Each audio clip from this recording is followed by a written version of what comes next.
नमस्कार, स्वागत है आपका डॉक्टर साहिब में और मैं हूं आपके साथ सौम्या राठी। इस वक्त हम बैठे हैं बिहार के सबसे जाने माने फिजिशियंस में से एक डॉक्टर राजीव रंजन के साथ, जिनके साथ आज हम मुख्य रूप से इस बारे में बात करने वाले हैं कि पोस्ट कोविड डायबिटीज़ की जो समस्या सामने निकल कर आ रही है वो आखिरकार क्या है, और ऐसे लोग जो कभी डायबिटीज़ से परिचित नहीं थे, जिनके परिवार में किसी को डायबिटीज़ नहीं था, वो अचानक से डायबिटीज़ की चपेट में कोविड से रिकवर होने के बाद कैसे आ जा रहे हैं। इन सवालों का सिलसिला शुरू हो उसके पहले मैं आपसे आग्रह करना चाहूँगी कि अगर आपने अब तक हमारे चैनल को सब्सक्राइब नहीं किया है तो अवश्य कर लें, ताकि आने वाली कोई ज़रूरी वीडियो आप मिस ना करें। अब सबसे पहले डॉक्टर साहब नमस्कार, स्वागत है आपका। डॉक्टर साहब, सबसे पहला सवाल मैं यही करना चाहूँगी कि बहुत लोगों में ये समस्या देखी जा रही है कि कोरोना से रिकवर करने के बाद उन्हें डायबिटीज़ की बीमारी हो जा रही है, तो ये क्यों हो रहा है? देखिए सौम्या जी, कोविड और डायबिटीज़ का चोली दामन का संबंध हो गया, हम तो देख रहे हैं। जी सर। अगर आप डायबिटीज़ के मरीज हैं तो आपको कोविड होने की संभावना ज़्यादा है, क्योंकि उसका मूल मंत्र है कि डायबिटीज़ में आपका इम्यूनिटी पावर घटा हुआ है, और ख़ास करके अगर कंट्रोल नहीं हो तो उसमें और ज़्यादा। तो डायबिटीज़ में बेसिकली कोविड इम्यूनिटी का खेल है। अगर आपका इम्यूनिटी पावर तगड़ा है तो कोविड वायरस भी आपसे दूर भागेगा। इम्यूनिटी पावर कमज़ोर हुआ, वो आकर के अटैक करेगा। तो दुश्मन हमेशा घात में लगा रहता है कि कब आप अंदर से कमज़ोर हुए और उसका घात सफल हो। तो उस घात को सफल होने में, उस आक्रमण को सफल बनाने में डायबिटीज़ की अहम भूमिका है। अब जो हम लोग देख रहे हैं कि पहले से कोई डायबिटीज़ नहीं था, कोविड हुआ, नॉन डायबिटिक कोविड पेशेंट जो भर्ती होके आ गए, ठीक होके आ गए, होम आइसोलेशन में ठीक होके आ गए, 2 महीने 3 महीने के बाद उनका ब्लड शुगर हायर साइड में। तो जो भर्ती हुए उनमें तो स्टेरॉयड वगैरह चला, तो स्टेरॉयड इंड्यूस डायबिटीज़ भी हुआ।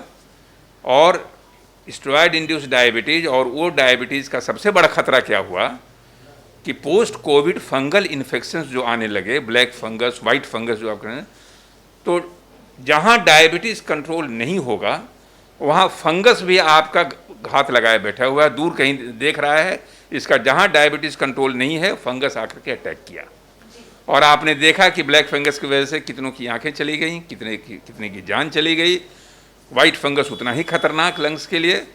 तो ये सारे फंगस का खेल जो है वो डायबिटीज़ की, पोस्ट कोविड डायबिटीज़ की वजह से होता रहा। और डायबिटीज़ में सबसे बड़ा ये हुआ गया कि स्टेरॉयड तो अधिकतर जो सीरियस कोविड के मरीज थे उनमें स्टेरॉयड चला ही। और उस समय अगर आपने सावधानी नहीं बरती, उस समय आप एहतियाती कदम नहीं उठाए, बाद में भी आपने बार बार टेस्ट नहीं किया पोस्ट कोविड में, तो खतरा आपको हो सकता है। तो इसलिए पोस्ट कोविड में कॉम्प्लिकेशन है एक डायबिटीज़ का, स्टेरॉयड की वजह से भी, और ऐसे भी कोविड इन्फेक्शन में जो हम लोग कहते हैं कि कोविड इन्फेक्शन इस वायरस का इन्फ्लामेटरी इन्फेक्शन नहीं है, ये थ्रोम्बोटिक इन्फेक्शन है, यानी खून में थक्का जमाता है। तो अगर वो पैंक्रियाज के जो नलियां हैं जो जा रही हैं बीटा सेल्स की ओर, उसमें भी अगर क्लॉट जम गया तो ये डायबिटीज़ का जनक भी हो सकता है। तो इसलिए बहुत सारे नॉन डायबिटिक मरीज जो होम आइसोलेशन में रहे, जिनमें कोई स्टेरॉयड नहीं चला, उनमें भी हम देख रहे हैं कि ब्लड शुगर में उछाल आ गया और डायबिटीज़ हुआ। तो उसमें आप इलाज करके शुगर को कम कीजिए। अगर लाइफ स्टाइल से, अगर आपने वज़न इतना घटा लिया लाइफ से, शुगर आपका बिल्कुल नॉर्मल रेंज में है, तो बाद में चल के धीरे धीरे आप दवाइयों को छोड़ भी सकते हैं।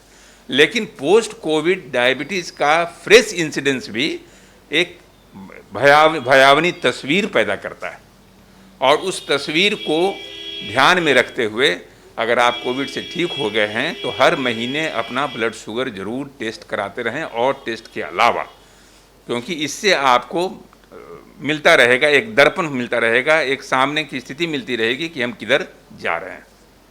जैसा कि आपने बताया डॉक्टर साहब कि पोस्ट कोविड इतने टेस्ट रेगुलर कराते रहें, लेकिन इन टेस्ट के अलावा क्या कोई ऐसे लक्षण हैं जो एक व्यक्ति अपने शरीर में नोटिस कर सकता है, जिन पर ध्यान दे सकता है, जिससे उसे ये संदेह हो, ये समझ में आए कि शायद उसे पोस्ट कोविड डायबिटीज़ हो चुका है? डायबिटीज़ के साथ जो लक्षण हमेशा जो जुड़ा रहता है सौम्या जी, जो मैं शुरू से बता रहा हूँ कि पोस्ट कोविड में तो ऐसे भी वीकनेस देखा जा रहा है, जिसको हम लोग कहते हैं पोस्ट कोविड कॉम्प्लिकेशन में लॉन्ग कोविड जो होता है, जो 3-3 महीने तक चल सकता है, जिसको क्रोनिक फैटिग सिंड्रोम कहते हैं।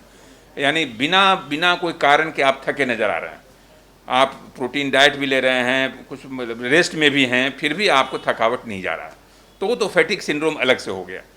लेकिन ऐसे भी अगर आपको कमजोरी लग रही है, सब कुछ खाने पीने के बावजूद भी, विटामिन्स भी ले रहे हैं, विटामिन सी का भी सेवन कर रहे हैं, फलों का सेवन कर रहे हैं, सब्जियों का सेवन कर रहे हैं, सब तरह के लाइफ स्टाइल अपना रहे हैं, फिर भी कमजोरी बढ़ती जा रही है, तो संदेह बढ़ाइए और ब्लड शुगर का टेस्ट कराइए।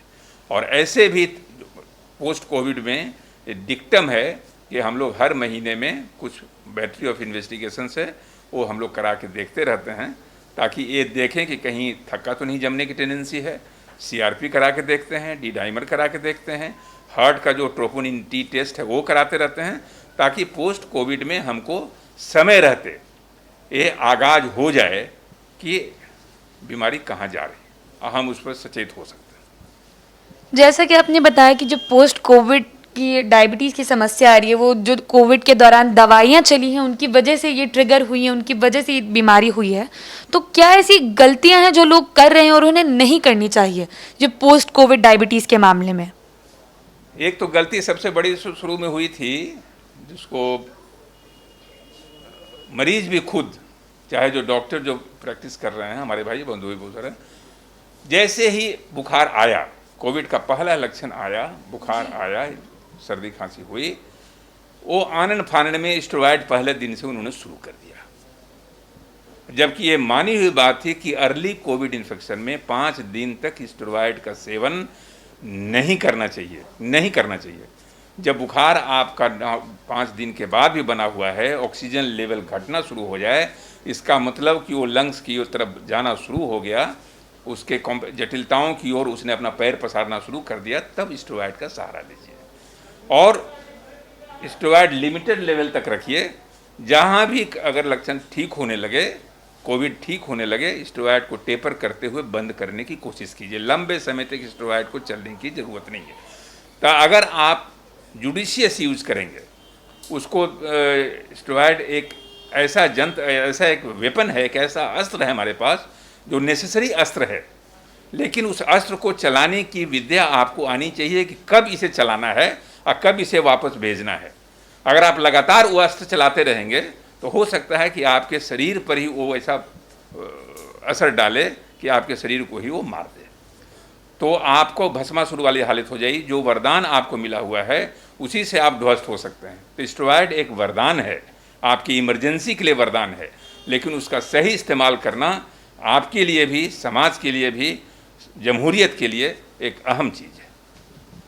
तो देखा आपने कि किस तरीके से डॉक्टर साहब समझा रहे हैं कि जो पोस्ट कोविड डायबिटीज़ हो रही है, एक तो समस्या पहले ही इसलिए है क्योंकि हमने दवाइयों का ज़्यादा सेवन कर लिया है, और समस्या इसलिए भी गंभीर होती जा रही है क्योंकि हम बेवजह दवाइयों का सेवन बिना किसी समझ के किए जा रहे हैं। ऐसे में ज़रूरी है कि आप खुद से चिकित्सक बनकर अपने आप को उन दवाइयों को ना दें जिनकी आपको शायद अब आपके शरीर को ज़रूरत भी नहीं है। जो भी आप दवाइयाँ लेते हैं अपने डॉक्टर से कंसल्ट करके ही लें, ताकि जो बीमारी अभी पोस्ट कोविड सिम्टम्स जो देखे जा रहे हैं जिनमें डायबिटीज़ प्रमुख है, वो इतना ज़्यादा घातक ना हो जिससे आप एक बार फिर से और ज़्यादा बीमार हो जाए। बहुत जल्द मुलाकात होगी अब डॉक्टर साहिब के अगले एपिसोड में। तब तक के लिए अगर आप इस वीडियो को फेसबुक पर देख रहे हैं तो पेज को लाइक और शेयर ज़रूर करें। अगर आप हमें यूट्यूब पर देख रहे हैं तो चैनल को सब्सक्राइब करें। आप हमें कमेंट बॉक्स में ये भी बता सकते हैं कि डॉक्टर साहिब से आपके और क्या सवाल हैं। धन्यवाद।